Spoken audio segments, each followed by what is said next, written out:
Hi there, today we're going to do something fun.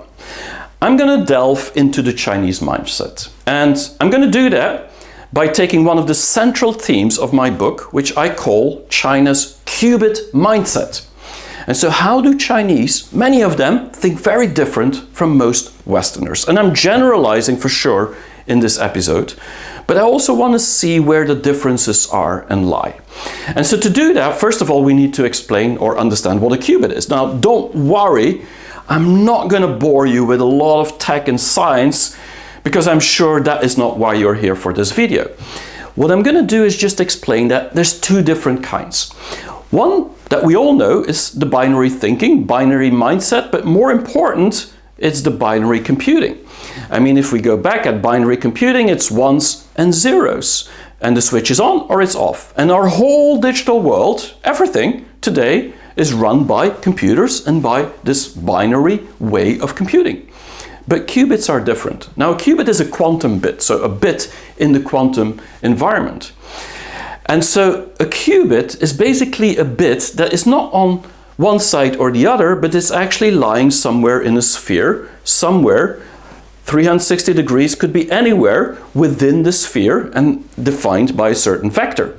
And that means that a qubit could be 1 if it's on the North Pole, it could be 0 if it's on the South Pole, or it could be somewhere in between.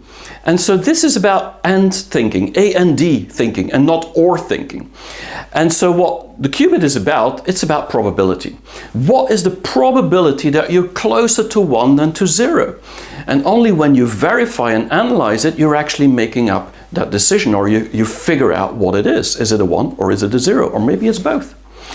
I'm sure I've confused you already, but I just want to keep going just to understand a little bit about the mindset.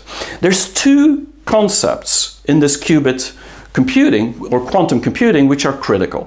One is the superpositioning. And don't worry, I'm not going to go into technical details, but what does superpositioning means? I mean, think of it simply said as waves of water colliding with each other, and then either depending on the phase and the amplitude, they could actually neutralize or they could amplify each other.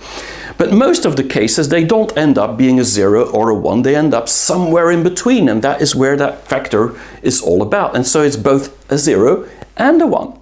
And so they're superpositioned into that qubit world.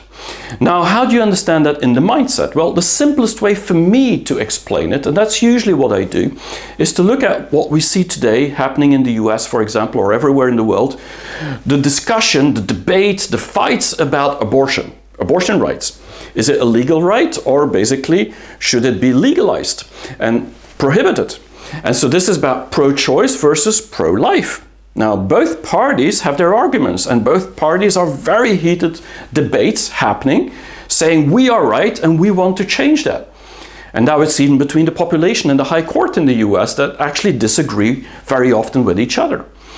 But the thing is that both parties are actually right in their own right. And so there's many reasons, I mean, whole lists of reasons. But what we should do when we collide is actually to figure out not if one's right and the other's right, but how much one is right within his own context and the other is right within the other context.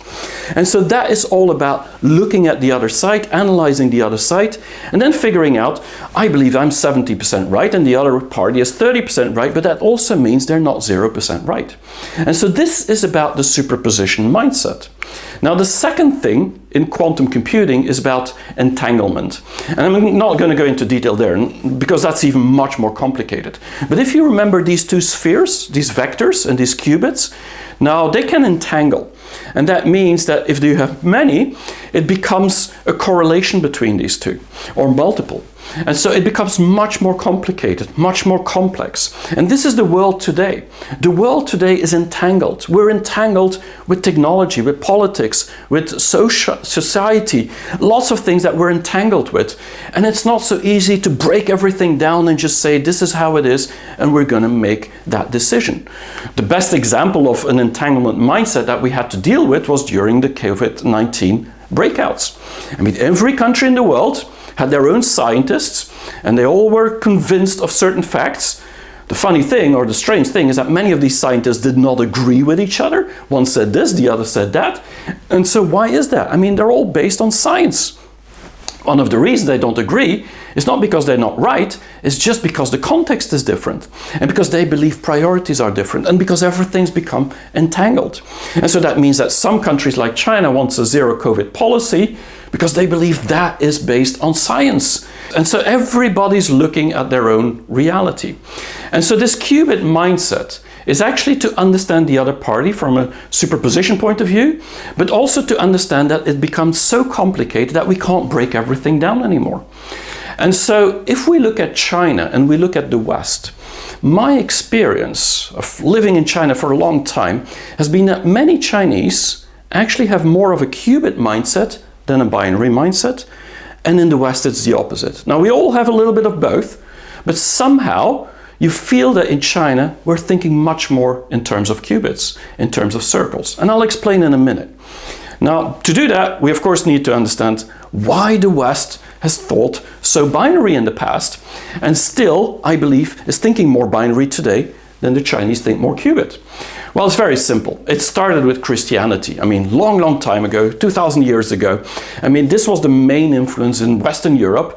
And then in every Western country where most of the immigrants actually went to these countries from Europe, they actually took that religion with them. And that has a lot to do with good and bad, evil and good. And so we, for 2000 years, have been told somehow that life is binary. There's a devil and there's a God, and there's good and there's bad. And so we've lived that in most of the Western countries. And so this has actually put a binary mindset on our culture, whether we want it or not. Now what happened in the 18th century is the Enlightenment, of course, with people like Voltaire and others that said, okay, we need to split state and church because this is not okay. And we want to have an enlightenment, meaning everything needs to be based on reason, based on law, on rules. It can't just be hocus pocus and basically the religion or politic impact that actually makes it all the decisions. No, we have to reason and come to certain agreements. And this was all about fact versus impact or influence. And so we were in the 18th century changing in Europe very much in the West towards a fact-based society.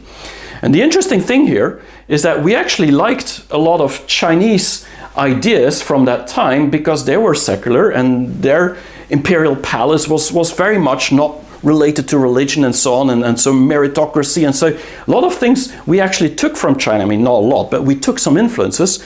But what China took from the Enlightenment is primarily the science. And that science has also put a binary mindset on us. So the Enlightenment did that, fact or not fact. Science did it because it was true or not true, it was false. And so because science has ruled our world for 200 years or more even, but definitely the past 200 years, for us it's all to do with binary. Either something exists or it doesn't exist. Now we know the world is much more complicated than that, but for most of the things that we invent and most of the things we do, we still think that way. Now this is why in Europe, this is part of the culture, and we don't see that as much in China. We think very much, in the past definitely, we've always think ones and zero or zeros and ones. But the issue is that if you talk now today in Europe, is that nobody dares to talk ones and zeros anymore because it's all about diversity, because we do understand that the world is not about boxes. The world is complicated, it's complex, and everybody's different and has different ambitions and different backgrounds, societal, political, and so on. And so we encourage thinking non-binary. But we forget that this is actually pretty recent if we look at history. And one of the reasons that we encourage this is because the binary thinking was so actually harsh on many people, but also actually was deregulating society a little bit. So we today are thinking very much non-binary. We're thinking more diverse. We're thinking more about inclusiveness. We're definitely thinking more woke these days, especially in the US, and more and than or. And so we've changed our thinking from actually ones and zeros to one and zero. We changed our thinking to think different. And so today we are thinking differently in most Western societies, and we are proud to not think binary. So why do I say that the West is thinking binary? Because it makes no sense. That's not what people are telling you all the time. Well, one of the reasons is that they've encouraged not to think binary, especially because the binary mindset was so prevalent, was so present for many, many centuries. And so this is a counter-reaction in a way. Now, if it comes to China, I'm sorry to say, but we're still thinking very binary. China has not made it into the league of thinking differently. We've not made it into the non-binary thinking when it comes to China. We still see China very often as bad versus the West being good. It's often evil versus good. I mean, for Russia, we've already made up that mind, but for China, it's still like that as well. And so we're thinking very binary when it's about 1.4 billion people. But does that make sense? Now, I'm going to give you some examples of why I believe we're still thinking binary when it comes to China. Think about communism versus the Western liberalism. We talk often about China being a communist party. Chinese are okay, but the CCP, no, they're evil. That's what many people say in the West. Well, we have this liberalism. And so this is thinking zeros and ones. We're really confronting both one next to the other. But why then is it that China, as a communist country or country ruled by a communist party, is actually fueling entrepreneurship like nowhere else in the world? I mean, this is all about making money, and Chinese are maybe more capitalist than many places in the world. So is this 1 or 0 or 1 and 0? So Chinese have a QUBIT mindset on that. It's not because there's a CCP that you can't be an entrepreneur. And that is hard to grasp. Now, if we think about another example, a dictatorship, very clear. Xi Jinping has all the power. Well, if you look at democracy, I mean, we're all voting and we can vote people out of power or out of office. While in China, it's the one person that actually makes lots of decisions, has power over a lot of things, and a lot of people are scared that too much power, we know what happens with dictators. We've seen that in the past, we've seen that in history. But how do we explain then that the dictatorship is really focused on alleviating poverty and trying to help the vulnerable, the poor, and the weak in society to go into the middle class? That is one of their main goals in this common prosperity. I mean, do we know of other dictatorships doing that? So why are they doing that? Makes no sense. If you're a dictatorship, you shouldn't be helping the weak and the poor. But that is exactly what China does. Another example is, for example, the central power in Beijing, which is very centralized. I mean, they decide a lot. And many people will say in the West, well, we in the West, we in Europe, in America at least, we have opponents, multi-party. That means we can debate, but we can also disagree. And that creates a lot of tensions, but at the same time it creates solutions which is better for everyone. That's the view that we often have. Well, in China, in Beijing, it's all about taking power and keeping power. But if it's all about taking power and keeping power for the CCP and not allowing anybody else's opinion, then how does it come that China is so focused on anti-corruption?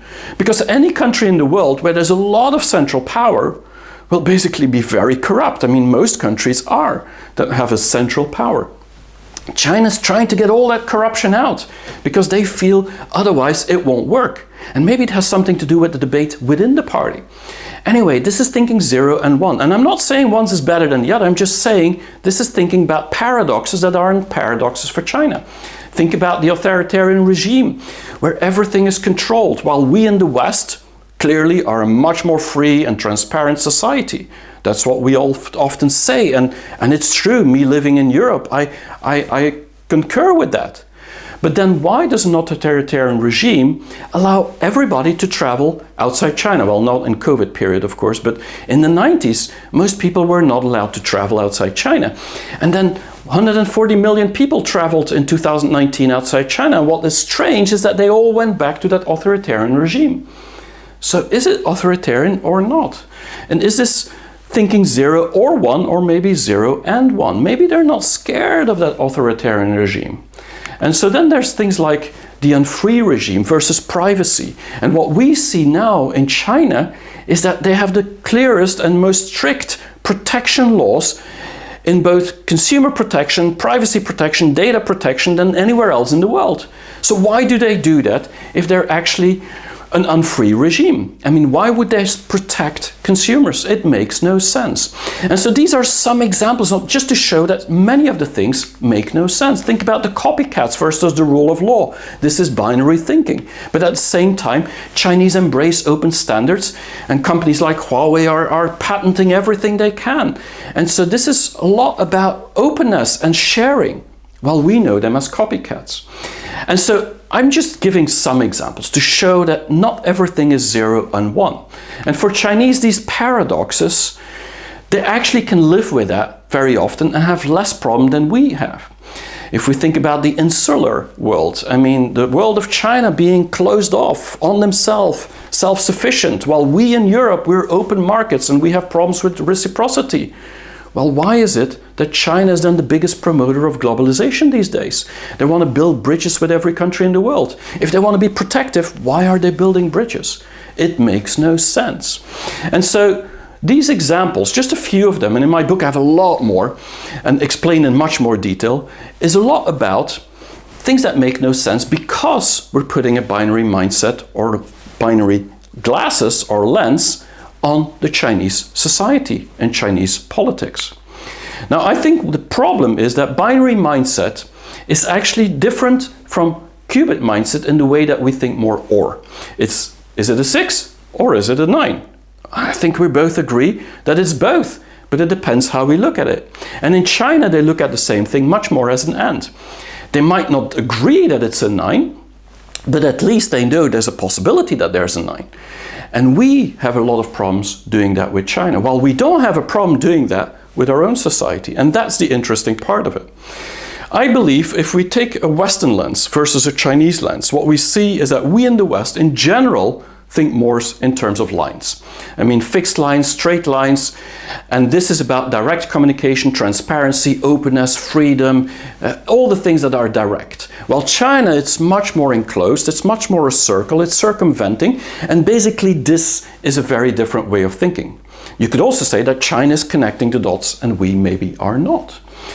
But one of the advantages of actually being in this circle is that you can live with contradictions.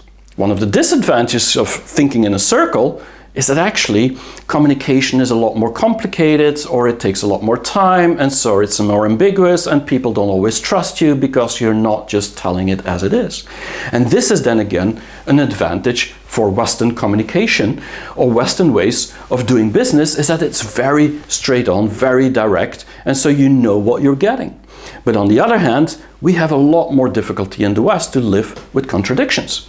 That's why we want to put everything in boxes. I believe that the difference between West and China in general, and I'm generalizing again, it's all about thinking binary, true or false, versus contextual thinking. And I know there's a lot of people in the West thinking more contextually, but that doesn't mean that this is the general trend.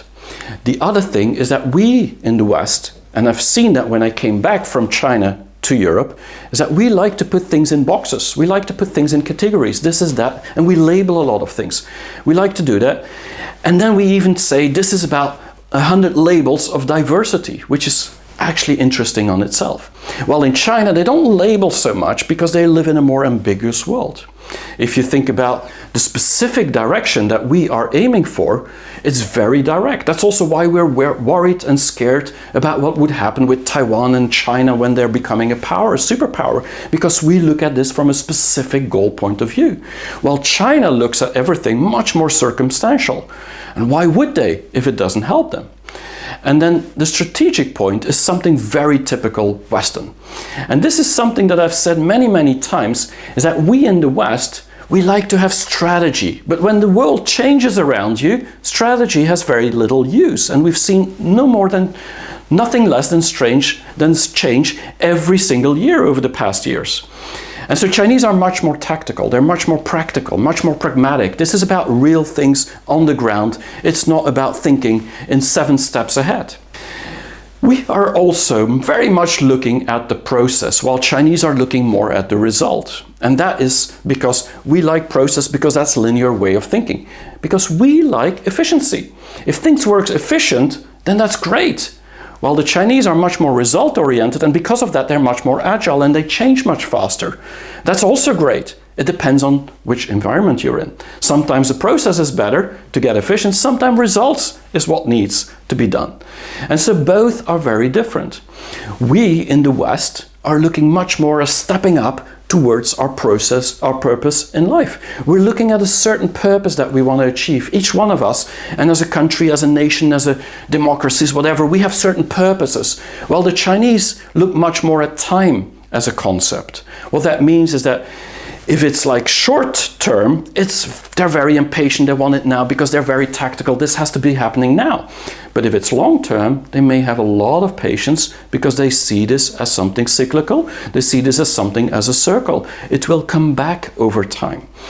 We want to be unique in the West, many of us. I mean, if you look at all the news flashes on companies, tech companies, and so the unicorns, it's all about they're different, they're unique, they've created markets.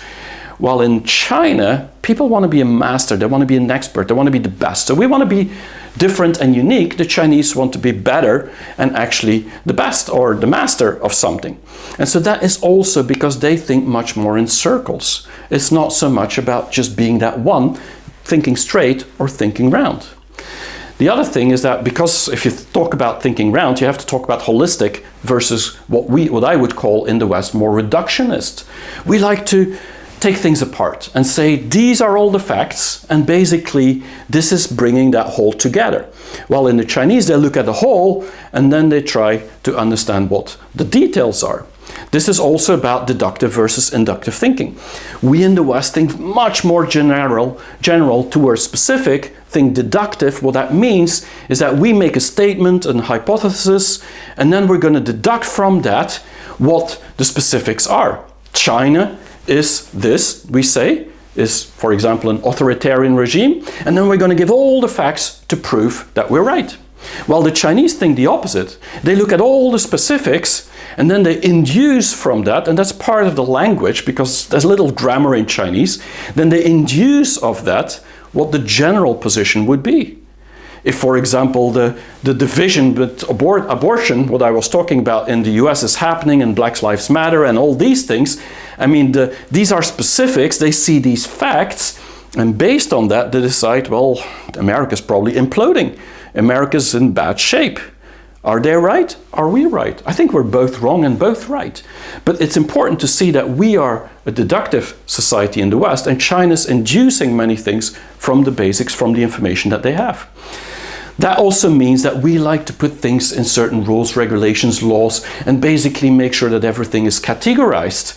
While in China, they're much more focused on the relationships, or guanxi like we call it in Chinese, which is a lot about the context. And this is circle thinking. While we like to think straight.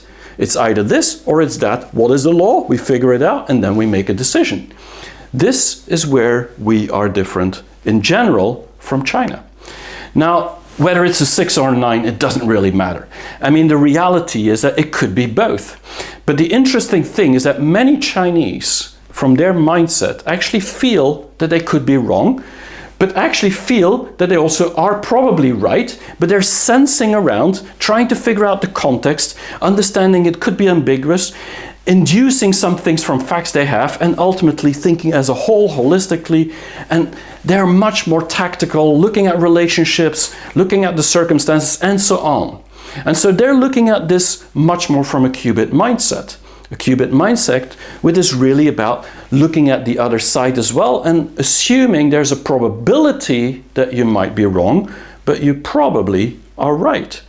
But also that actually sometimes you just have to accept that things are entangled and it's just complicated, and so there's no use to have a straight line. And so I think this is the big difference. And in my book, I explain many of these things. I explain many of these things in much more detail and many case studies to understand how the Chinese view that QUBIT mindset in certain situations and circumstances. And I believe if we want to understand China better, one of the best things to do is to accept that they actually have a more QUBIT mindset than we have, and we have a more binary mindset. And we understand that being binary or thinking binary is not always useful, but also thinking QUBIT isn't useful always as well. And so it depends on the circumstances. But in a world that constantly changes actually qubit thinking might have an advantage, and we need to be aware of that.